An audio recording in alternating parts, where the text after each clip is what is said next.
सुर्खियों में।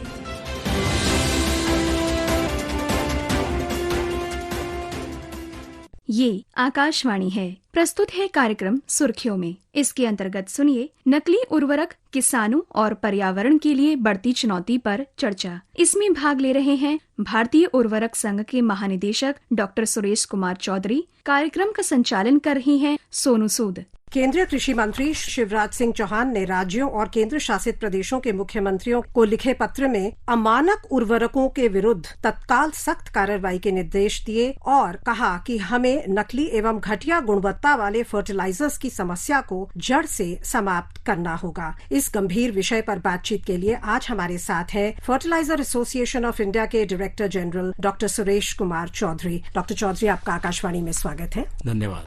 डॉक्टर चौधरी, जो ये नकली और कम गुणवत्ता वाले फर्टिलाइजर्स की जो समस्या है जिसका जिक्र हुआ है और जिसके खिलाफ एक राष्ट्रव्यापी अभियान चलाने की बात कही गई है, इसको आप कितना गंभीर मानते हैं? और अगर आप हमें बता सके कि क्या सप्लाई चेन होती है फर्टिलाइजर्स की प्रोडक्शन से फार्मर तक पहुंचने तक, और कौन कौन से स्टेज पर गुणवत्ता चेक की जाती है, क्वालिटी चेक, क्या क्वालिटी कंट्रोल्स हैं, इसके बारे में अगर आप थोड़ा हमें बता सकें।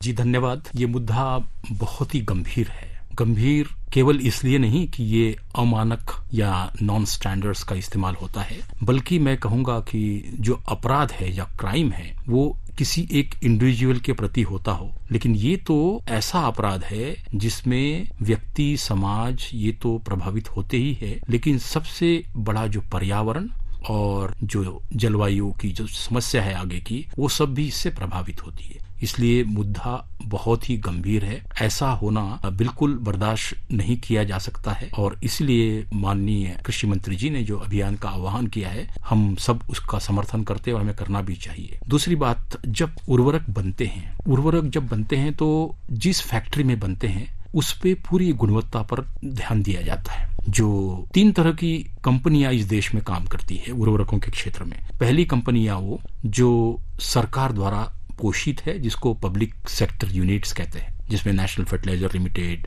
राष्ट्रीय केमिकल फर्टिलाइजर्स, इस तरह की कंपनियां आती है। दूसरी कंपनियां वो है जो सहकारिता के आधार पर चलती है, जिसमें कोऑपरेटिव्स, फार्मर्स कोऑपरेटिव्स, किसानों की अपनी कोऑपरेटिव्स है, जैसे इफको, क्रिफको, ये मुख्यतः इसमें है। और तीसरी वो कंपनियां हैं जो पूर्णतः प्राइवेट ओन्ड कंपनियां हैं। ये भी बड़ी बड़ी कंपनियां हैं। ये कंपनियां कई सालों से, लगभग 70 वर्षों से बहुतायत तरीके से इस देश में उर्वरक का व्यवसाय तो करते ही है, लेकिन इसमें जब बनाया जाता है उर्वरक, सभी तीनों ही तरह की कंपनियों में जब उर्वरक बनाया जाता है तो वहां से लेके तो सप्लाई चेन तक, सप्लाई के आखिरी चेन तक जगह जगह क्वालिटी के पैरामीटर्स और क्वालिटी चेक्स लगाए जाते हैं। और ये एक सुनिश्चित क्वालिटी चेन के रूप में ये सारे फर्टिलाइजर सप्लाई किए जाते हैं। और इसमें अंतिम कड़ी होती है जो डीलर के पास तक ये बिल्कुल चेन के हिसाब से पहुंचते हैं। दूसरी बात इसमें यह है कि जो जितने भी उर्वरक होते हैं, बीच में इनकी बैग खोल करके इसके अंदर दूसरा मटेरियल घुसा दिया जाए, इसकी संभावना बहुत कम होती है।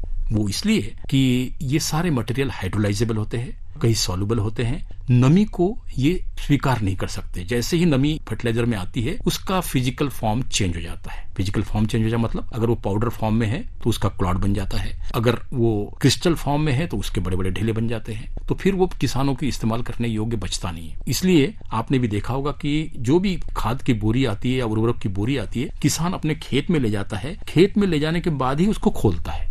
नमी के संपर्क में आते से ही वो खराब होना शुरू हो जाती है। अब ये जो स्पूरियस मटेरियल है जो अमानक तरीके से बेचा जाता है, वो नकली मटेरियल ऐसे तरीके से नकल करते हैं लोग कि बिल्कुल बैग में वैसे के वैसे ही लिखा हुआ होगा, उसकी सिलाई और ढलाई ऐसी होगी कि जैसे ओरिजिनल की तरह वो दिखाई दे, और उसको दूसरे तरीके से मार्केट में सप्लाई किया जाता है। और ये जो मेन चेन है, मेन उर्वरक कंपनियों की चेन, उसके तहत इसका घुसना लगभग असंभव प्राय है, लेकिन किसी और माध्यम से इसको घुसाया जाता है। तो क्या हम ये माने कि जो किसान है जिनके लिए सब्सिडाइज्ड फर्टिलाइजर का वादा है सरकार का और वो सप्लाई भी होती है, अगर वो ठीक जगह से खरीदें, कोई रजिस्टर्ड दुकानें होती हैं या रजिस्टर्ड आउटलेट्स होते हैं जहां से किसानों को ही खरीदना चाहिए फर्टिलाइजर, ताकि सबसे ज्यादा चांस हो कि उनको सही गुणवत्ता वाला फर्टिलाइजर मिले जो उन्हीं लाभार्थियों के लिए आवंटित किया गया था। जो रजिस्टर्ड डीलर्स है रजिस्टर्ड डीलर्स जो कंपनियों के माध्यम से रजिस्टर्ड किए गए हैं, उन डीलर्स के माध्यम से अगर इसको लिया जाए तो उसमें संभावना काफी कम हो जाती है कि स्प्यूरियस मटेरियल उसके अंदर जाए। अभी जो सब स्टैंडर्ड मटेरियल बिक रहा है उसमें अक्सर देखा जाता है कि डीलर के पास, डीलर के नीचे जो दूसरी चेन होती है, एक डीलर तो एक स्टैंडर्ड नगर में या बहुत छोटे देहात में तो डीलर होता नहीं, वहां से ला करके देहात के स्तर पर फिर और कौन कौन सी चीजें उसके पास आती है, इसके ऊपर बड़ा कंट्रोल करना बड़ा मुश्किल होता है और वहां से संभावना बन जाती है कि और उसके अंदर स्प्यूरियस मटेरियल जाए। लेकिन जो रजिस्टर्ड डीलर्स है उनके माध्यम से अगर लिया जाए तो इसकी संभावना काफी मात्रा तक इसकी घटाई जा सकती है। तो उन्होंने ये भी कहा, रेखांकित किया केंद्रीय मंत्री ने, कि उर्वरक नियंत्रण आदेश 1985 जो कि आवश्यक वस्तु अधिनियम 1955 के अंतर्गत आता है, उसके तहत नकली अथवा निम्न गुणवत्ता वाले उर्वरक की बिक्री प्रतिबंधित है। तो इससे जो अथॉरिटीज है उनके भी हाथ मजबूत होते हैं कि अगर कहीं भी इस तरह का कुछ पकड़ा जाता है, स्पूरियस फर्टिलाइजर्स या सब स्टैंडर्ड फर्टिलाइजर्स, तो वो उनके खिलाफ कानूनी कार्रवाई करें, ये बहुत जरूरी है। उसके लिए जो राज्य सरकार के तंत्र है उनका मजबूत होना और उनका जागरूक होना बहुत जरूरी है। बिल्कुल सही बात आपने कही है और आदरणीय मंत्री जी ने जो बात कही है बिल्कुल 100% सही है। जो फर्टिलाइजर कंट्रोल ऑर्डर है FCO, जो एसेंशियल कमोडिटी एक्ट के अंदर बना हुआ है, इस एसेंशियल कमोडिटी एक्ट, ये एक्ट है, इसके तहत स्ट्रिंजेंट प्रोविजंस है, बहुत सख्त उसके अंदर दिए गए हैं और उस आधार पर भारत सरकार ने fertiliser quality control laboratory establish की हुई है जो फरीदाबाद में है और उसकी रीजनल लेबोरेटरीज देश में और अन्य स्थानों पर भी है। राज्यों के माध्यम से इसमें क्वालिटी कंट्रोल किया जाता है और राज्यों की भी अपनी लेबोरेटरीज है और इसमें ऐसे उसके अंदर ऐसे अधिकार दिए गए हैं कि कभी भी जाके किसी भी शॉप में जाके किसी भी डीलर के पास जाके किसी भी स्तर पर ये सैंपल कलेक्ट करते हैं और इसमें स्ट्रिंजेंट प्रोविजन है। पास्ट में भी बड़ी सख्त इसमें एक्शंस ली गई है और फ्यूचर में भी इसमें एक्शंस लेने की आवश्यकता है क्योंकि अधिनियम के अंतर्गत, ये एक्ट के अंतर्गत ये पूरा वो दिया गया है, फ्रीडम दी गई है राज्य सरकारों को भी और जो रीजनल लेबोरेटरीज है उनको भी कि कभी भी कहीं का भी सैंपल ये ले सकते हैं और प्रोविजंस भी दिए हैं, बहुत स्ट्रिक्ट प्रोविजन। उसके तहत अगर कोई पाया गया ऐसा करता हुआ तो उसके अंदर बहुत ही सख्त कार्रवाई होती है। होलिस्टिक अप्रोच लेते हुए उन्होंने राज्यों को फीडबैक एवं सूचना तंत्र विकसित कर किसानों को और किसान समूहों को भी इस निगरानी प्रक्रिया में शामिल करने की बात कही है और किसानों को असली व नकली उत्पादों की पहचान हेतु जागरूक करने के लिए विशेष प्रयास करने के निर्देश दिए हैं। तो आपको लगता है कि इसमें अगर राज्य सरकार ज्यादा परीक्षण, ज्यादा सैंपलिंग बढ़ाती है, परीक्षण बढ़ाती है और किसानों को भी जागरूक करती है, अगर किसान जब उसका इस्तेमाल करते हैं, अगर उन्हें लगता है कि जो सही उनको परिणाम चाहिए था वो नहीं मिल रहा है, तो वो इमीडिएटली वो रिपोर्ट करें, इस तरह का जो रिपोर्टिंग मैकेनिज्म है उस पर तुरंत कार्रवाई की जाए, आपको लगता है कि सब पक्षधरों को मिलकर ही इस समस्या से जूझना होगा और अगर इसे जड़ से समाप्त करना है? जी बिल्कुल, कोई एक पक्षधर या एक स्टेक होल्डर इसका खात्मा नहीं कर सकता। ये बहुत अच्छा होगा कि इसको अभियान की तरह चलाया जाए देश भर में और अभियान चलाने के साथ साथ राज्य सरकारों को भी अपनी कैपेसिटी डेवलप करनी होगी, लेबोरेटरीज की संख्या बढ़ानी होगी। जैसा आपने सुझाया है कि नंबर ऑफ सैंपल्स कलेक्शन ये बढ़ाना होगा। ये आवश्यक है कि हर लॉट में सिर्फ लॉट तक सीमित न रह के वो किसान जब इस्तेमाल करता है वो जो यूज पॉइंट है, लास्ट वाला जो एंड यूजर का जो पॉइंट है, उस पॉइंट से सैंपलिंग करना आवश्यक है,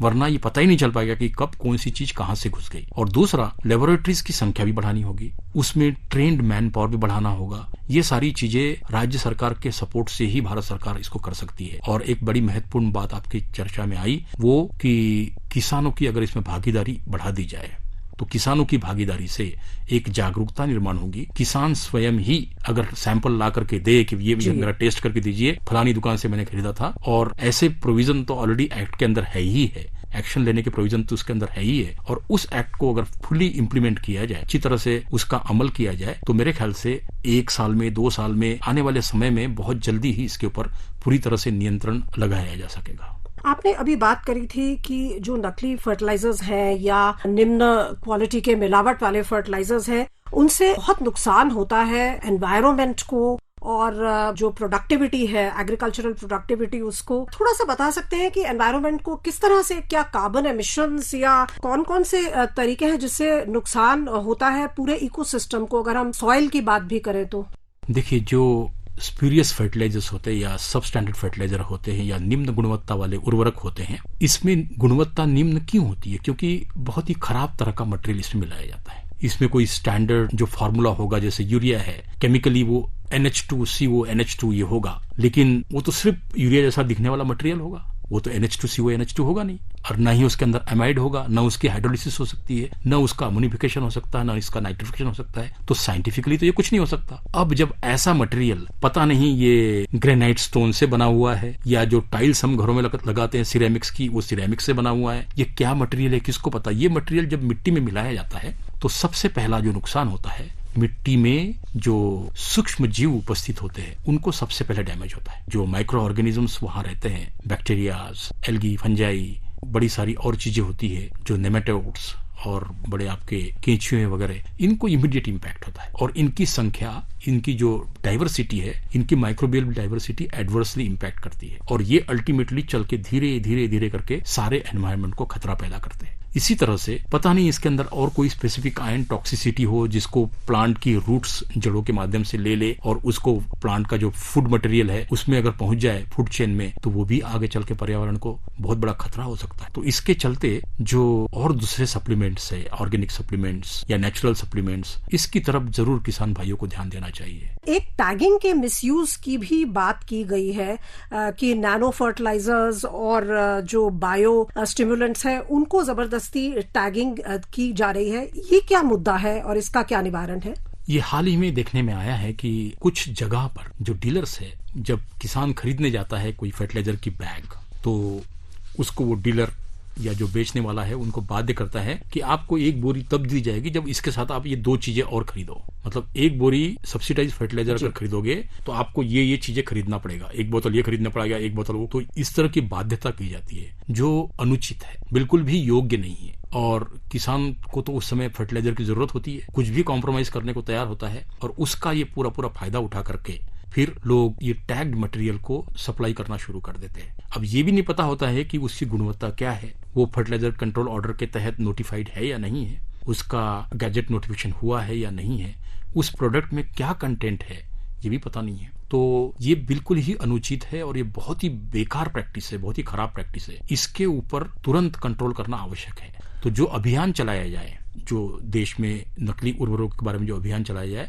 उस अभियान में ये बात का भी जिक्र हो, इस बात का भी जिक्र हो, इसको एंश्योर किया जाना चाहिए और ताकि, क्योंकि किसानों की अदरवाइज बहुत एक्सप्लॉइटेशन हो जाए। और इस अभियान को सक्सेसफुल बनाने में ब्रीफली अगर आप बता सके, डिजिटाइजेशन और लैंड रिकॉर्ड्स के अपडेशन कितना इम्पोर्टेंट है ताकि जो सही लाभार्थी है उसी को वो सब्सिडाइज्ड फर्टिलाइजर मिल पाए। बिल्कुल सही बात है। देखिए, आज का भारत, 100 वर्ष पूर्व का भारत और 100 वर्ष के बाद का भारत, ये परिवर्तन का समय है। 100 साल पहले उर्वरक नहीं थे।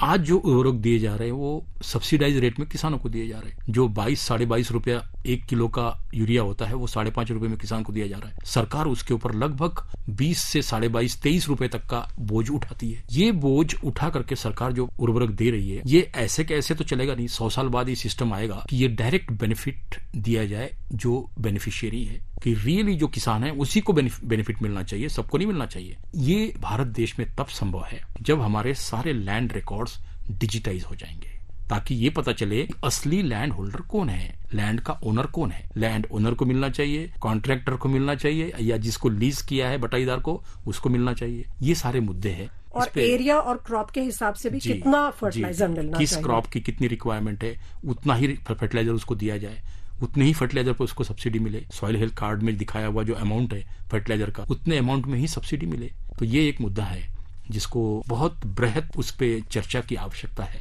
और समय अभी शुरुआत करने का समय सही यही है। तो आने वाले कुछ समय में ये डीबीटी, डायरेक्ट बेनिफिट ट्रांसफर, जो किसान को होना है, उसमें फर्टिलाइजर अवश्य आना चाहिए। बहुत बहुत धन्यवाद आपका इस चर्चा के लिए और हमें इतनी अच्छी जानकारी देने के लिए। बहुत बहुत धन्यवाद जी। अभी आप सुन रहे थे नकली उर्वरक, किसानों और पर्यावरण के लिए बढ़ती चुनौती पर चर्चा।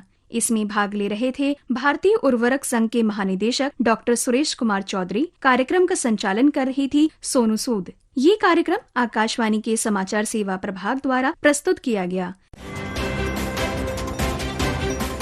सुर्खियों में